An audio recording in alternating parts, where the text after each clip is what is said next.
ألعاب مارفل أفشل ألعاب سوبر هيرو ممكن تلعبها في حياتك.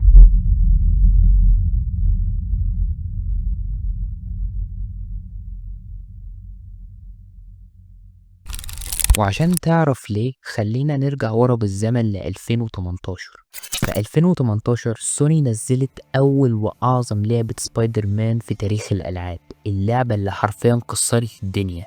الهايب كان مرعب وكلنا وقتها فهمنا إن ده مستوى تاني خالص من ألعاب السوبر هيرو وهيغير المجال ده بالكامل. سوني كانت ماسكة حقوق سبايدر مان، يعني ليها كامل الحق تستخدم الشخصيات بالأشرار بالأصحاب بالعالم كله. فبدل ما تستخف بالقصة، لا، سوني قررت تحلم بالشخصية، قررت تعمل أحسن لعبة سوبر هيرو ممكنة، وهم فعلا عملوها. برافو، حقيقي برافو. لعبة حلوة. أنا أحب أقول للعبة الحلوة أنت حلوة من الآخر. ولعبة زي دي عشان تخرج لنا من النور كانت محتاجة 3 أطراف. أول طرف واللي هو بلاي ستيشن المملوكة من سوني، فكالتالي ده سبب طبيعي إن يخليها من حصريتها. وتاني طرف وده الأهم هو انسومنياك اللي كانت مسؤولة عن تطوير اللعبة بخروجها لينا بالميكانيكس وجيم بلاي خرافي فريد من نوعه، ما كانش شبه الأجزاء القديمة بتاعت اكتيفيجن.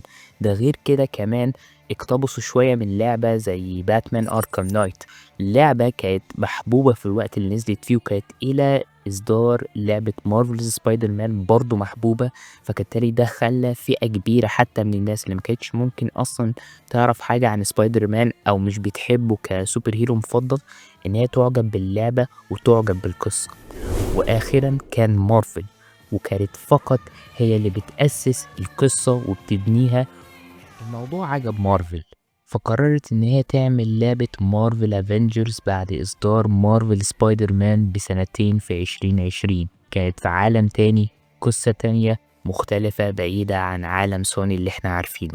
اللعبة كان برضو عليها الهايب كبير، بس مش عشان بس لعبة سبايدر مان، ولكن كمان لأن اللعبة كانت هتنزل بعد فيلم انفينيتي وور واند جيم اللي مارفل حرفيا لمت منهم دهب من الفانز ومن الناس اللي عجبها الفيلم. اللعبة كانت من تطوير كريستال داينامكس ومن ناش سكوير إينكس. لعبة زي دي بأبطال خارقين ليهم فانز وكمان عالم كامل متكامل، وخصوصا إن مارفل تمتلك أغلب وأكمل الحقوق، المفروض إنها تنجح. الصدمة، اللعبة فشلت فشل ذريع. كونتنت كريتورز كتار طلعوا اتكلموا عنها وكانت زي الزفت وأقل ما يقال عنها زبالة، خصوصا إن الميكانيكس بتاعتها والموفمنت كانت سيئة جدا.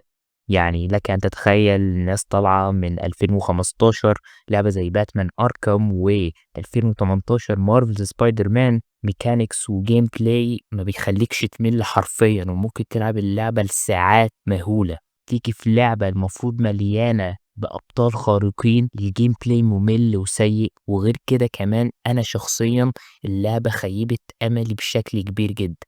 القصة نوعا ما كانت مقبولة وما فيهاش مشكلة، ولكن المشكلة كلها في طريقة اللعب والأساليب البايخة والغير مبتكرة من المطورين. وعشان للمعلومية اللعبة دي كانت بإشراف مارفل، لأن هي كانت بعيدة تماما عن سوني وعن انسومنيا. خطأ كارثي زي ده مش المفروض كان يتصلح عن طريق ابتكار أساليب أحسن في ميكانيكس اللعب وطريقتها؟ لأ، حولوا اللعبة لأونلاين تقدر تلعب مع صحابك والناس اللي انت تعرفها وتشتري فيها اسكنات.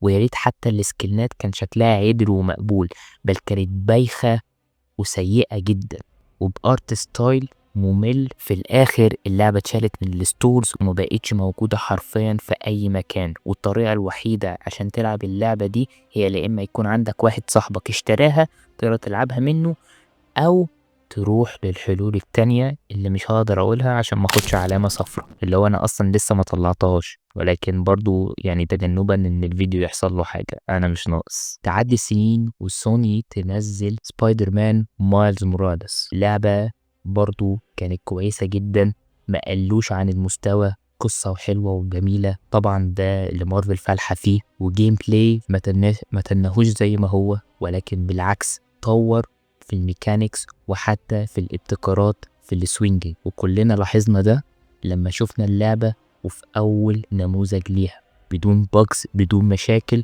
وقصة محترمة كويسة تقدم لك فيها مايلز موراليس بأحسن طريقة ممكنة. عودت مارفل بعد كده بلعبة مارفل رايفل.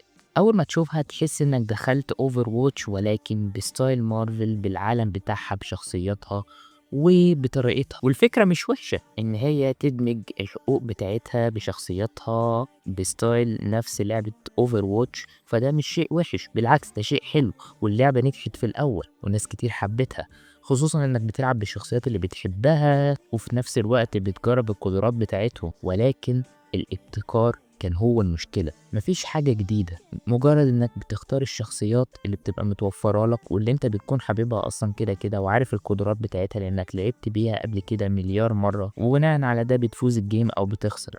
نوعا ما اللعب او الجيم بلاي بيكون ممتع، ولكن مع الوقت هتمل لانك في الاخر انت عارف الشخصيات اللي بتلعب بيها، وكده كده اللعبة اتحولت لسبونسر لأعمال مارفل اللي بتنزل سواء كانت على ديزني بلس أو في السينما. أنا شخصيا عجبتني اللعبة في الأول ولعبتها كتير جدا، ستايل أركيدي قريب جدا من أوفر ووتش، واللعبة أصلا نفسها يعني فاشلة، فأنت إنك تجرب تقلد لعبة فاشلة فده الموضوع الصراحة هو هياخدك في حتة بعيدة جدا أنت أصلا مش عايز تكون فيها. خصوصا كمان ان هم افوروا جدا في الارت ستايل بتاع الشخصيات وتصميم شخصيات كتير جدا زي كابتن امريكا، ايرون مان. ستايل ممكن يعجب بعض الناس وممكن التاني لا، ولكن انا شخصيا كفان لمارفل في اعمالها وفي الكوميك بوك وفي كل حاجة حسيت ان الستايل بتاع الرسوميات اوفر، خصوصا ان كابتن امريكا مش تحسه لابس كاستيوم عادي ولكن كأنه لابس ارمور زي ايرون مان. اللعبة نوعا ما هتضيع هيبة الشخصيات اللي انت ممكن تكون بتحبها. لك ان تتخيل ان فينوم طبيعي جدا تلاقيه في اللعبة دي بيعمل تورك، يعني شيء مش مفهوم تماما. اي نعم في العاب بتعمل نفس الشيء ده ان هي بتضيع هيبة الشخصيات، ولكن مش بالاوفر ده غير الفضيحة الكبيرة اللي اتفضحتها في الاول بعد اصدارها ان هما دمجوا القرآن الكريم في الاصوات بتاعت اللعبة، ومش اي اصوات، ده اصوات الباك جراوند اللي بيه، فده كان برضو حاجز كبير جدا خلاها تسقط من نظري وتسقط من نظر ناس كتير جدا. وده لو يدل على حاجة يدل على قد ايه المطورين ما عندهمش ثقافة كاملة بالحاجة اللي هم بيعملوها. كان الكريم في الباك جراوند على اساس انه صوت عادي، هم حتى ما اهتموش بالماتيريال اللي بيضيفوها، وده ادى ان في اخر شهر من تصوير الفيديو ده اللعبة فقدت 85% من عدد اللاعبين بتوعها. رقم مهول مش كده؟ رقم يقولك ان الناس دخلت جربت وخلعت على طول حرفيا.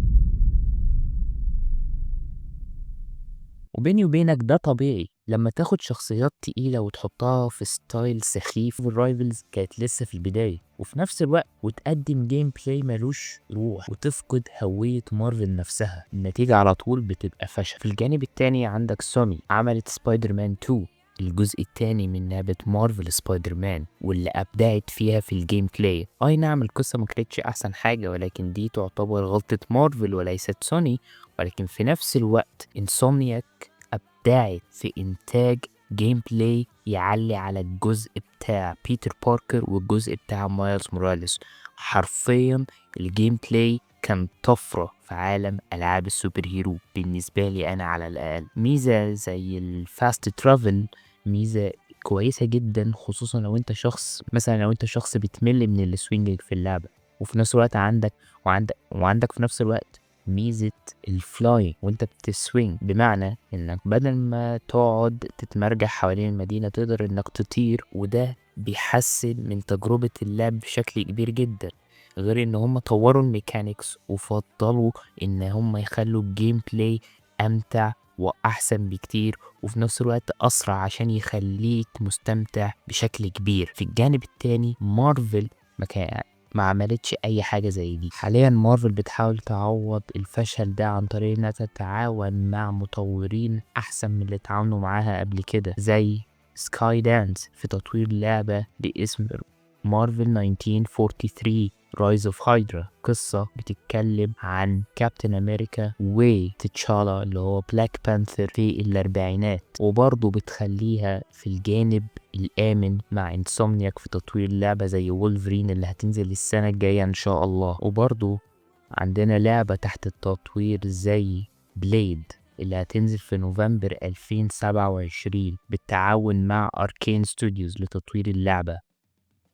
المشكلة إن مارفل بتتعاون مع استوديوهات مش شرط تكون سيئة، بس استوديوهات مش فاهمة جانر السوبر هيرو في الألعاب، مش فاهمة إحساس القوة ولا وزن الشخصية، ولا يعني إيه الميكانيكس تخليك تحس إنك البطل نفسه. على عكس تماما سوني بقالها كتير جدا في المجال ده، فاهمة إزاي تبني جيم بلاي وقصة محترمة تعجب اللاعب، وإزاي تعمل عالم كامل تعيش جواه، مش مجرد لعبة وخلاص. سوني بتفهم ان لعبة السوبر هيرو مش شكل وبس، ولكن دي احساس، تجربة وهوية بتديها للاعب عشان اللعبة تنجح. وعشان كده كل مرة سوني لما تعمل فيها لعبة سوبر هيرو زي مارفل سبايدر مان مارز موراليس او حتى سبايدر مان 2، كل مرة النتيجة بتبقى لعبة تتلعب لسنين. انا دلوقتي ممكن العب عادي سبايدر مان 2018 ومش هيبقى عندي اي مشكلة، مع ان احنا في 2025 وعدى سنتين على اصدار سبايدر مان 2 اللي احسن منها بكتير جدا كجيم بلاي، ولكن مارفل لسه بتجرب. وبس كده،